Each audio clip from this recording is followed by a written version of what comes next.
আর কবরে যদি নাজাত পায় তাহলে সবখানেই সে নাজাত পেয়ে যাবে। এই জন্য আমাকে খাঁটি মুসলিম হওয়া লাগবে, খাঁটি আত্মসমর্পণ হওয়া লাগবে। মালিক, তুমি ছাড়া আমার কোনো মারনেওয়ালা নাই, তুমি ছাড়া আমাকে কেউ খেলানেওয়ালা নাই, তুমি ছাড়া পৃথিবীতে আমার আর কেউ নাই। তুমি ইবাদত, তোমার ইবাদত আমি করি। আল্লাহ, তুমি আমার সব, তুমি আমার রব। আল্লাহ আমার রব, তুমি আমার সব।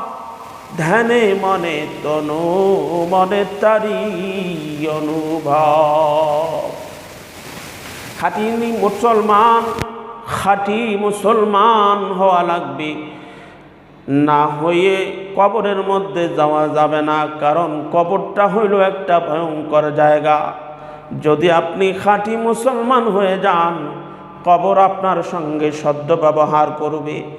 আর যদি আপনি খাঁটি মুসলমান না হয়ে যান, তাহলে কবর আপনার সঙ্গে খারাপ আচরণ করবে। এটাই হলো আল্লাহ তাআলা ফরমান, সতর্ক করে দেওয়ার জন্য ঈমানদারদেরকে।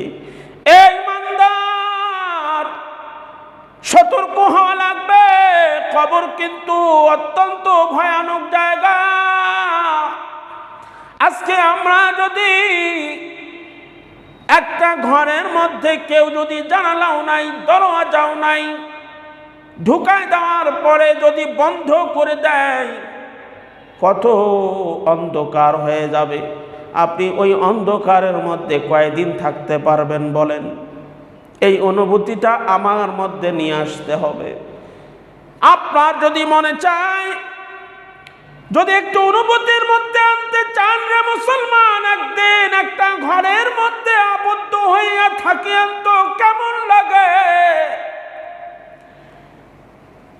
কত কষ্ট লাগে, কত ভয়ানক একটা অবস্থা আপনার মধ্যে তৈরি হয়ে যাবে, আপনি কিন্তু বুঝতে পারবেন।